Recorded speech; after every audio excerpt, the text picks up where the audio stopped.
사랑하는 주님, 우리 하나님이 사랑하시고 귀하게 쓰시는 교회 또 보내주셔서 함께 말씀 나눕니다. 하나님이 우리에게 은혜를 더하시고 주의 말씀으로 축복하여 주옵소서. 예수님의 이름으로 기도합니다. 아멘. 오늘은 요한복음 4장 14절 한 절만 보겠습니다. 요한복음 4장 14절 말씀입니다. 요한복음 4장 14절 말씀, 성경 신약성경 148쪽에 있습니다. 제가 읽도록 하겠습니다. 내가 주는 물을 먹는 자는 영원히 목마르지 아니하리니 나의 주는 물은 그 속에서 영상하도록 솟아나는 샘물이 되리라. 아멘.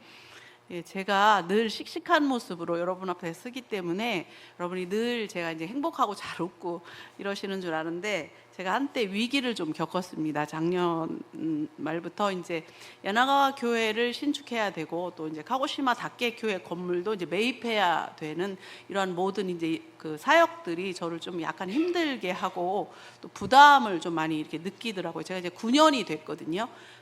선교사로 간 지는 만 14년이 됐고, 또 야나가와 교회와 카고시마 교회를 두 교회를 섬긴 지는 딱 만 9년이 됐습니다. 그래서 이제 다 리모델링하고 또 목회했는데 건물이 워낙 낡다 보니까 이제 사역들이 계속해서 이제 밀려오고, 또 이제 청년들이나 다음 세대 아이들을 어떻게 인도해야 되는가 하는 것에 굉장한 부담을 제가 느꼈는지, 이제 어떻게 이 사역들을 또 감당할 수 있을까, 내 건강이 허락할 수 있을까, 물론 굉장히 건강해 보이지만 그래서 그게 굉장히 부담이 됐던 것 같아요. 그러다 보니까 사역이 되게 이제 힘들게 느껴지고 약간 이제 기운이 많이 빠지고 하고, 또 어머니가 이제 연로하시다 보니까 우리 어머니를 어떻게 해야 되나, 그래서 사역을 계속 할 수 있을까 하는 그런 회의가 조금 들 때 저희 어머니가 뇌경색으로 쓰러졌습니다. 2월에. 그래서 제가 와서 이제 한 달 반 정도 직접 24시간째 간병을 해서 겨우 이제 다시 회복시켜서 지금 이제 재활 치료 중에 있습니다. 그러면서도 이제 사람들 많이 안 만나고 왔다 갔다 이렇게 하면서 사역하면서 간병하면서 하는 사역을 좀 지금도 계속하고 있는데, 이게 회복이 좀 안 되는 거예요. 그런데 이제 한국에 와서 교회에 가서 설교를 하고 성도님들을 만나고, 또 여기 이제 비봉 열린교회도 오늘 와서 성도님들을 뵈면서 얼마나 많은 한국교회 성도님들이 저를 위해서 중보하고 있는지, 그 내 사역을 기대하고 있는지를 알게 됐습니다. 그리고 이러한 선교 보고나 설교를 통해서 영혼들이 회복되고 살아나는 것을 보면서 이제 정신이 좀 번쩍 났어요.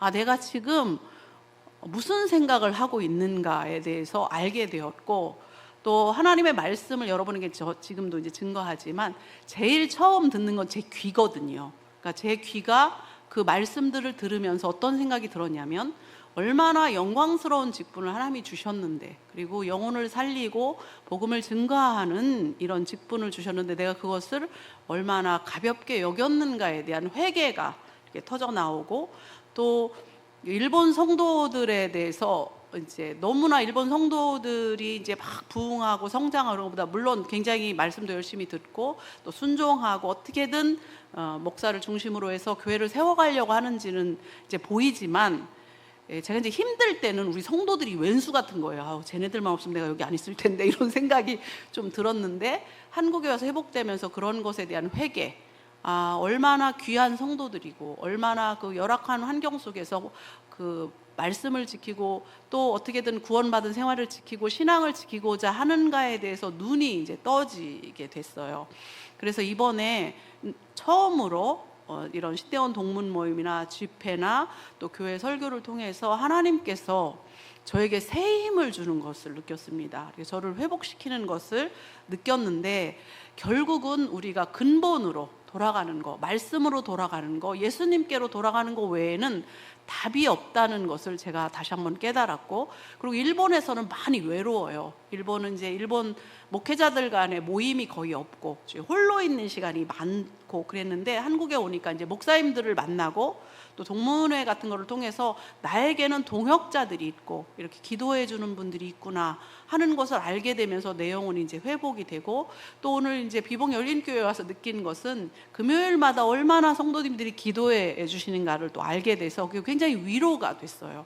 그리고 이분들의 기도 때문에 하나님이 나를 다시 살리는구나 하는 것을 느껴서 너무나 감사한 시간이었습니다. 그래서 안식의 기간이 왜 필요한가에 대해서 제가 전에는 좀 인식을 하지 못했어요. 그래서 거의 잘 안 쉬었는데 사람을 만나는 것을 많이 자제했어요. 그리고 될 수 있으면 이제 하나님과의 관계, 그리고 이제 어머니에게 집중하면서 그런 예배에 집중하다 보니까 제 영혼이 이제 살아나게 되는 것을 제가 느껴서 오늘도 말씀을 이렇게 듣고 또 같이 기도하면서 그 하나님의 영광이 막 이 자리에 임하니까 그냥 이 자리에서 천국 갔으면 좋겠더라고요. 약간은 그냥 이대로 천국하면 됩니다 하나님, 이런 생각이 들 정도로 너무나 감동스럽고 또 감사하고 또 여러분의 기도가 힘이 되는 시간이었습니다. 일본은 이제 추석이 가까워오잖아요. 일본은 영혼들이 어두움에 짓눌려 있어요. 두려움에 짓눌려 있습니다. 가장 대표적인 것이, 일본은 살아계신 부모님한테 잘하지 않아요. 돌아가시면 잘합니다. 왜 돌아가시면 잘하냐면, 돌아가시면 일본은 다 신이 돼요. 그래서 신사가 섬기는 신이 다 달라요. 그래서 신사가 섬기는 신은 누구냐? 다 죽은 사람들이에요. 그래서 유명한 신, 우리가 이제 그 다자유 텐만구를 방문한 적이 있으신데 거기는 학문의 신을 모셔요. 그래서 수험생들이 봄 되면 다 거기 와서 돈 내고 기도하고 가고, 저희 집 옆에는 건축의 신을 섬겨요. 그래서 건축으로 유명한 사람이 죽으면 건축의 신이 되고, 이순신 장군도 죽었는데 이순신 장군을 섬기는 신사도 있어요, 일본에 실제로. 그런 것처럼 부모님이 돌아가시면 신이 되는데 그 신이 어떻게 해요? 자기를 공격한다고 생각해요. 우리는 상식적으로 생각할 때 부모가 자녀를 공격한다는 건 상상도 못할 일인데도 불구하고 일본은 그러한 두려움에 가득 차 있어요. 근데 오늘도 이제 말씀을 증거하기 전에 잠깐 이제 얘기를 하자면, 제가 이번에 공부를 하는데 바벨론 신에 대해서 배웠어요. 바벨론에 이제 신화가 여러 가지가 있는데, 바벨론에도 신화가 있어요. 인간을 만든 신화가 있는데, 그 바벨론 신은 이제 말뚝신인데, 말뚝신이 사람을 만들었어요. 사람을 왜 만들었느냐? 노예로 만들려고 만들었어요. 밥하고 빨래하고 자기에게 시중 들려고 만들었는데 나중에 다 죽여버려요. 홍수, 물로 다 멸망시켜. 왜 멸망시킨 줄 아십니까? 사람들이 자기를 시중 드는 건 좋은데 너무 시끄러워. 그래서 너무 시끄러워서 다 죽여버려요. 그리고 나서 후회합니다. 왜? 자기를 당장 시중 들 사람이 또 없는 거예요. 그거를 들으면서 제가 굉장히 충격을 받았어요. 그러니까 인간에 대한 생각이 얼마나 그 미개하고 또 종으로, 노예로 부리려고 만들었다는 거예요. 그런데 우리 예수님은 달라요. 하나님은 세상을 창조하신 하나님임에도 불구하고 자기의 형상을 따라 뭐예요? 삼위이신 하나님의 인격적인 교제와 사랑을 인간에게도 그대로 보여주고 싶은 거예요. 살게 하고 싶고 사랑하고 교제하기 위해서 사람을 만드셨다는 것, 이것이 우리를 사랑하시는 하나님의 시작이라는 것이 굉장히 중요합니다. 그래서 일본의 그 두려워하는 사람들에게 너희들이 두려워하는 신이 아닌 사람을 사랑하기 위해서 만든 것이다 라는 것을 알려주는 것이 결국은 우리가 복음을 증거하는 거고, 그 두려움에서 해방시키는 것이 우리의 역할이거든요. 그런데 하나님이 사람을 만드실 때 뭘로 만드셨습니까? 흙으로 만드셨죠. 그래서 생기를 불어넣어서 생명이 되게 하셨다, 이렇게 말하고 있습니다. 그래서 우리는 흙으로 만든 육체를 가지고 있고 하나님께로부터 온 영혼을 가지고 있죠. 그래서 육신은 어떻게 돼요? 육이니까 땅으로 돌아가지만 영은 하나님께로 왔기 때문에 하나님께로 돌아가야 됩니다. 그래서 오늘 생명의 물이라는 제목으로 말씀을 전하는데, 우리 몸은 어때요? 물을 마셔야 돼요. 물을 마셔야 살아요. 그렇죠? 여러분, 좋은 물이 어떤 물입니까? 우리가 사 먹는 미네랄 워터가 굉장히 좋을 거다 여러분이 생각하시는데, 저는 어렸을 때 우물물을 먹고 자랐습니다. 그런데 실제로 학자들에 의하면 물은 다 똑같대요.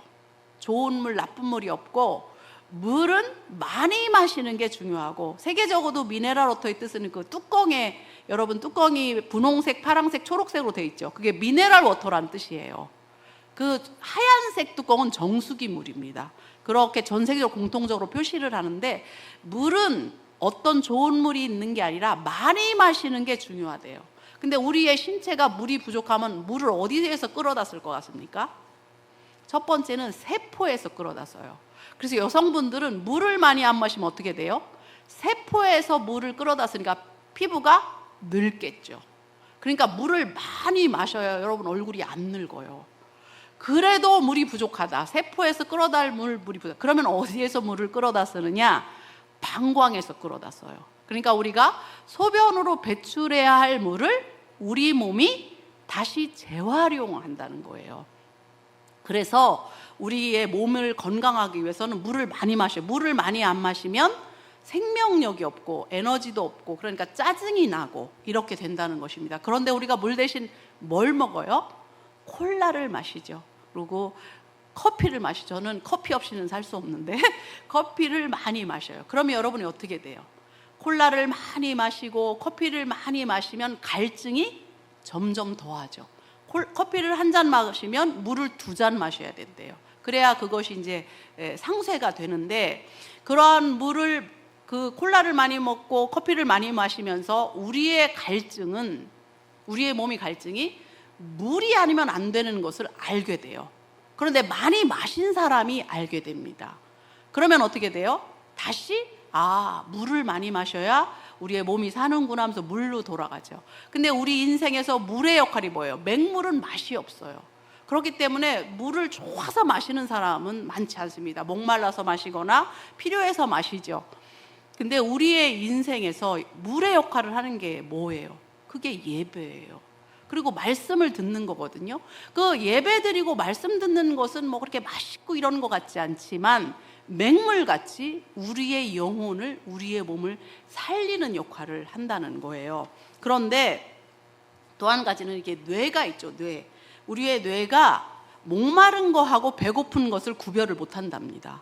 그래서 내가 배가 고파, 그러면 물을 마셔보라는 거예요. 그러면 갈증이 해소되면 어떻게 돼요? 배고픈 게 없어진대요. 그러니까 여러분이 배고프면 자꾸 밥을 드시지 말고 물을 드셔보세요. 자꾸 배고프다고 밥을 먹으면 어떻게 돼요? 온유한 자가 돼서 땅을 자꾸 차지하게 되겠죠. 그러니까 밥을 먹지 말고 물을 마셔보라고 하는 겁니다. 그러면 우리의 몸은 뭐예요? 물로 그 갈증을 채울 수 있어요. 그러면 우리의 영혼은 무엇으로 갈증을 채우는가? 그게 오늘의 숙제죠. 오늘 이게 사마리아 여자에게 한 말이에요. 예수님이 사마리아 여자를 예수님이 만나러 갔어요. 여러분도 잘 알다시피 사마리아라는 땅이 뭐예요? 아시리아가 이스라엘을 멸망시키고 혼혈 정책을 썼죠. 결혼을 통해서. 그래서 혼혈인이고 이스라엘 사람들이 개와 같은 취급을 한 사람이에요. 요즘은 개를 함부로 말하면 안 됩니다. 어쨌든 옛날에는 개와 같은 취급을 한 그 땅에 예수님이 통과하셨어요. 거기다가 사마리아 여자는 사람 수에도 들어가지 않고 그 여자 대낮에 물 들어왔어요. 왜요? 부끄러우니까. 남편이 5이나 있었거든요. 이 여자의 문제가 뭡니까? 자기 영혼의 갈증을 남자가 채워줄 줄 아는 거예요. 이 남자를 만나면 내가 행복해질 것이다 하고 결혼해보니까 아니에요. 그럼 버리고 새 남자를 취하고, 새 남자를 취해도 내 영혼의 갈증을 해소할 수가 없는 거예요. 그럴 때 예수님이 그녀에게 간 거예요. 우리가 생각할 때 이 사마리아 여자를 보면서 어떤 생각을 하십니까? 적어도 나는 사마리아 여자보다는 낫다라고 생각해요. 왜? 남편이 5 있는 사람은 아직 없거든요. 여기에 저도 부인이 5명인 사람은 없잖아요. 그런데 예수님은 가장 천하게 여기는 땅에 가장 천한 여자, 남편을 5이나 갈아치운 여자에게 찾아갔다는 게 중요합니까? 여러분도 예수님이 그렇게 찾아오신다는 거예요. 근데 이 여인은 목마름이 있었어요. 그래서 바로 예배에 대한 이야기로 들어가고 생명수에 대해서 관심을 보여요. 그렇기 때문에 그 여자의 갈증을 예수님이 알고 있는 겁니다. 우리의 영혼을, 내 갈증을 어떻게 할까? 그리고 일본 사람들의 마음에 차 있는 건 뭐예요? 이 여자는 남편으로 채우려고 하고, 또 일본 사람들의 두려우니까 어때요? 그것을 해소하기 위해서 조상들에게 잘하죠. 제가 선교사 훈련원에 들어갈 때 돈은 10원도 없고 빚이 400만 원이었습니다. 그래서 훈련원에 들어갈 때, 왜 그러냐면 제가 사역을 선교사 훈련에 금방 들어갈 줄 알고 그만뒀어요. 근데 2년간 쉬는 바람에 제가 가지고 있는 모든 돈을 쓰고, 그리고 이제 빚이 400만 원 됐을 때 하나님이 선교사 문을 여셨어요. 근데 들어갔는데 두렵잖아요. 돈이 10원도 없는데. 거기다가 여러분, 훈련원이 무료가 아니에요. 훈련비를 매월 내야 되고, 그 제가 생활을 해야 돼요. 돈은 하나도 없는데. 그래서 제가 두려움이 임했어요. 하나님, 제가 어떻게 그리고 선교사는 또 후원도 받아야 되잖아요. 그러니까 여러 가지가 막, 그러니까 어떻게 돼요? 내 갈증은 그때 돈이었어요. 돈만 어떻게 채워주면 좋겠다. 그래서 제가 기도를 했어요. 어떻게 기도했냐? 하나님, 돈을 그렇게 찔끔찔끔 이렇게 주시지 말고 1년치 한 3천만 원을 주십시오. 이렇게 해서 막 기도했어요. 근데 하나님께서 저에게 어떻게 응답하셨냐면, 만나의 말씀을 주시는 거예요. 만나면 어떻게 매일 거두어야 되잖아요. 그러니까 그걸 어떻게 들었냐면, 하나님이 그냥 내가 이렇게 만나처럼 내려주신다는 뜻이구나. 그리고 두 번째는 한 가지는 응답하죠. 훈련비는 염려하지 않아도 된다. 매달 너에게 주겠다. 했는데 그 응답을 들은 그 다음 날 5교회에서 정확하게 50만 원을 보내기 시작했어요. 응답이 왔어요. 그 훈련비가 50만 원이었거든요. 너무나 신기하게 한 날에 5교회가 저를 후원하겠다고 연락이 와서 채워지고, 그럼 매월 생활비는 그럼 어떻게 할 건가? 이제 만나처럼 주시겠다고 약속했기 때문에 그냥 손 놓고 기다렸어요. 어떻게 할 수가 없으니까. 전화도 할 수 없고 기다릴 수 없고 그랬는데, 하나님께서 놀랍게 채워주셨어요. 사람들이 오거나 또 갑자기 연락이 오거나 이렇게 해갖고 채워지게 하는데, 가장 놀라운 것은 제가 리서치를 가야 되는데 한 달 동안 리서치 갈 비용이 400만 원이 필요했어요. 그래서 400만 원을 놓고 이제 기도를 하는데, 제 선배 중에 하나가 저 부여의 시골교회에서 목회하는 목사님 계셨어요. 우리 동기 목사님이었는데, 근데 그 목사님께서 어느 날 전화를 하신 거예요. 뭐라고 전화를 하냐면, 너 혹시 돈 필요하니? 이렇게 전화가 왔어요. 그래서 제가 내가 돈 필요한 걸 어떻게 알았냐 그랬더니, 자기가 비상금을 부인 몰래, 사모님 몰래 모아놓은 돈이 20만 원이 있대요. 자기 전 재산. 그런데 새벽에 기도를 하자. 새벽 기도를 해서 무릎만 꿇으면 홍미역에게 그 돈 줘라 하고 하나님이 괴롭히기 시작하더래요. 그런데 제가 이제 그 말을 듣는데, 안 줘도 된다고, 받은 셈 치겠다고, 전 재산이 20만 원인 목사님의 돈을 제가 어떻게 받겠습니까? 그랬더니 그분이 그러는 거예요. 나도 안 주고 싶다고. 내가 내 비자금을 20만 원을 고생해서 모았는데 너 주고 싶냐고 승질을 내더라고요. 그런데 안 줄 수가 없대요. 무릎만 꿇으면 그 돈 주라고 하나님이 자기를 너무 괴롭힌대. 그래서 저에게 보내줬어요. 근데 제가 그날로 돈에 대한 모든 염려에서 해방됐어요. 왜냐하면 하나님이 살아계심을 저에게 보여줬어요. 그 목사님의 20만 원을 제가 지금도 기억해요. 그리고 그 목사님이 결국 이제 서울의 큰 교회를 부임하셔서 지금 목회 잘하고 계신데, 그분도 가끔 만나면 그 얘기를 하는데, 제가 그때 알았어요. 두려워할 필요가 없구나. 나의 부족함을, 나의 연약함을 다 아시는구나 하니까 어떻게 해요? 두려움에서 해방되고 이제 자유를 맛본 경험이 저에게 있습니다. 근데 왜 이런 얘기를 하냐면, 일본에서 목회하면서 어려운 거는 성도들 안에 뭐예요? 이렇게 사마리아 여자처럼 갈증을 향한 게 있는 게 아니라, 일본 사람들은 두려움이 있어요. 무엇에 대한 두려움이냐? 그 자기를 해칠 것과 같은 두려움. 두 번째는 자연재해에 대한 두려움이에요. 태풍이 맨날 오고 지진이 맨날 나잖아요. 그러니까 그것에 대한 두려움이 어떻게 임하냐면, 돈을 가지고 있는데도 불구하고 끌어안고 죽어요. 쓰지를 못해요. 두려워서. 이거를 쓰고 나서 태풍 오면 어떡하나, 이거를 쓰고 나서 그 지진이 오면 어떡하나, 이런 두려움이 있어서 결국은 그 돈을 끌어안고 가난하게 어렵게 살다가 이제 돌아가시는 일들이 많아요. 그래서 제가 목회하면서 사마리아 여자를 늘 만나요. 그 두려움, 나를 사로잡고 있는 두려움. 이 남자라면 나를 편안하게 해줄 수 있지 않을까 하는 두려움. 그래서 바꿔보잖아요. 남자를 계속 바꾼다고 해서 그 갈증이 해소되는 것도 아니고 그 두려움이 해소되는 게 아니거든요. 근데 일본 사람들이 그런 두려움 속에 사는데 그것을 어떻게 해소해 줄까? 그게 이제는 좋으신 하나님이고 예수님인 거예요. 아까도 말씀드렸죠? 콜라를 많이 마셔보고 커피를 많이 마셔본 사람만이 물의 중요함을 알아요. 그러니까 일본이 복음화되어 있지 않고 0.6%의 수많은 사람들이 사마리아 여자처럼 나의 갈증을 해소할 대상들을 찾고 있는데 거기에 뭐예요? 진짜 생명을 주실 수 있는 분, 그 갈증을 해소할 수 있는 분, 진짜의 물을 주실 수 있는 분은 예수님밖에 없다라는 것을 전해야 돼요. 그래서 그들이 그 두려움에서 해방돼야 된다는 것입니다. 여러분도 마찬가지입니다. 여러분 잘 생각해 보세요. 나에게 5 남자 반드시 있습니다. 그것이 무엇인지 본인이 깨달아야 돼요. 나는 무엇을 갈구하고 있는가? 여러분이 교회 와서 기도하고 또 말씀 듣고 또 우리 훌륭하신 박종원 목사님 말씀으로 맨날 채울지라도 실제로 말씀이 나를 채우고 있는지, 정말 예수님으로 내가 만족하고 있는지 잘 돌아봐야 됩니다. 나에게도 반드시 5 남편이 있어요.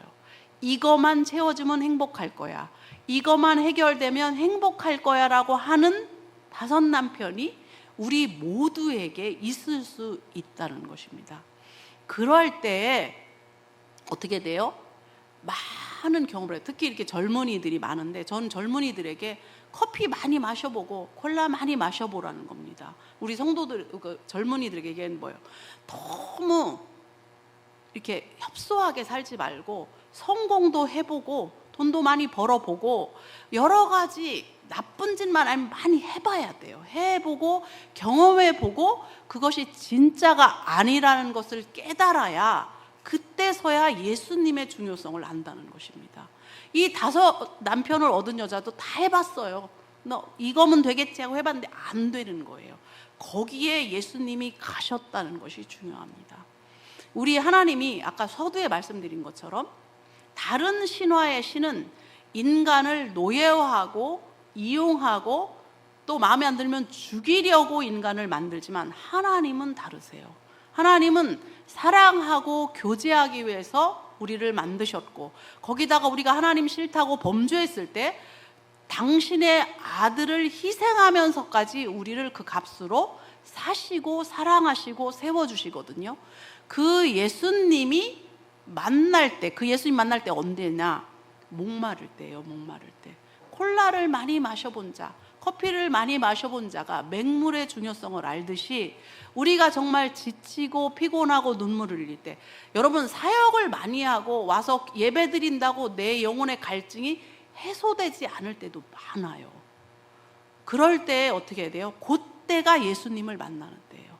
제가 일본 현장에서 어때요? 목사는 늘 말씀 보고 기도하는 게 일이잖아요. 그럼에도 불구하고 두려움이 임하고, 그럼에도 불구하고 갈증이 임하고, 그럼에도 불구하고 뭐예요? 포기하고 싶은 마음이 일어나서 제가 저 스스로에게 놀랐습니다. 그럴 때 제가 어떻게 했냐? 예수님한테 갔어요. 예수님밖에 나를 살릴 수가 없으니까. 그래서 예수님 나를 도와주세요. 예수님 나를 살려주세요. 하고 기도하고, 그리고 뭐예요? 몸부림치는 속에서 다시 그 물을 마시고 살아나는 것을 내가 경험했거든요. 여러분도 마찬가지예요. 힘들고 어려울 때, 병들었을 때, 그때가 어떻게 보면 우리가 진짜 예수님을 만날 때이고, 그때 예수님이 여러분의 문 밖에 서서 기다린다는 것을 기억하셔야 됩니다. 예수님은 인격적이라서 요한계시록처럼 문 밖에 서 계세요. 문을 두드리고 계시고 여러분만이 그 문을 열 수 있고 여러분만이 그 예수님을 영접할 수 있어요. 이 사마리아 여자가 어떻게 해요? 진짜 생명수를 만나고 갈증이 해결됐을 때 한 일이 뭡니까? 마을 사람들에게 가서 내가 진짜 메시아를 만났다 말하고 그 사람들로 하여금 예수님께 돌아오는 역할을 하거든요. 예수님을 진짜 만난 경험, 바닥까지 떨어졌을 때 만나주신 예수님을 그 만난 경험이 없으면 간증이 안 돼요. 삶의 변화가 안 돼요. 그리고 어떻게 해요? 다른 사람을 품을 수 있는 그릇이 안 돼요. 왜? 경험하지 못했기 때문에, 자기가 아파하지 못했기 때문에, 자기가 갈증을 느끼지 못한 사람은 외로워하고 목말라하는 사람들의 아픔을 공유할 수가 없어요. 그래서 상처 입은 치유자라는 말 있죠. 상처 입은 사람 말이 상처 입은 사람을 치유할 수 있다. 여러분, 병원 가면요, 건강한 목사가 가서 기도해주고 참 위로해주고 그러면 그 환자가 위로받을 것 같죠? 그렇지 않습니다. 팔 부러진 사람은요, 팔도 부러지고 다리 부러진 사람을 볼 때 회복이 돼요. 은혜가 돼요. 자기가 갑상선암에 걸렸는데 나 어떡하지 하는데 위암 걸리고 간암 걸린 자기보다 더 심한 환자 보면 위로받아요. 사람이 그렇게 이상하게 그렇더라고요. 그러니까 자기가 예수님을 만난 깊은 경험이 있어야 그 경험을 통해서 예수를 증거할 수 있고 내가 만난 예수님을 말할 수 있다는 것을 제가 이번 경험을 통해서 배웠어요. 그리고 성도들의 아픔, 제가 좀 얼굴이 좀 밝은 것처럼 좀 굉장히 성격이 밝거든요. 뭐 어디 가서 잘 웃고 이러는데 제가 이번에 깊은 우울, 그 다음에 이제 대인기피 같은 증상을 경험하면서 우울한 사람들이 왜 우울한지, 그리고 사람을 안 만나고 싶은 것이 무엇인지, 그리고 그 외로움의 깊이가 무엇인지를 제가 이번에 처음으로 알게 됐어요.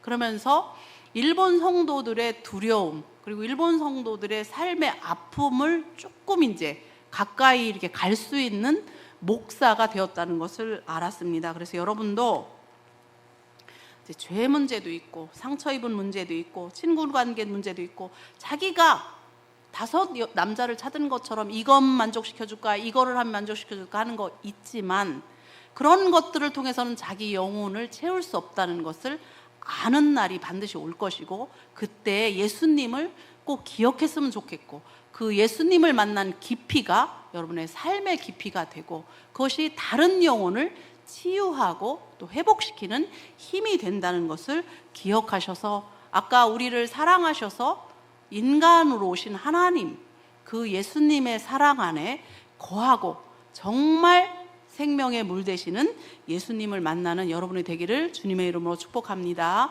그리고 마지막으로 이제 기도 제목을 하나 드리고 싶어요. 뭐냐면, 일본이, 제가 이제 그동안은 기도하지 않았는데 이번에 꼭 기도해야겠다 이렇게 생각한 것이 있는데, 초등학교 때까지는 교회를 잘 나와요. 초등학교 때까지는. 그리고 초등학교 때까지는 복음을 전하면 교회도 오고 교회 학교도 생성되는데, 중학교 때부터 교회를 떠나야 돼요. 그래서 고등학교 때까지 교회를 못 나옵니다. 왜 못 나오냐면 정부가 시책이, 교육정책이 잘못돼서 일요일 날 반드시 부활동을 하게 돼 있어요. 그러니까 반드시 일본 학생들은 부활동을 해야 돼요. 테니스든 축구든 농구든 배구든 그 외에 검도나 뭐 여러 가지 부활동을 반드시 해야 되는데, 그 연습을 반드시 일요일 날 해요. 주일에.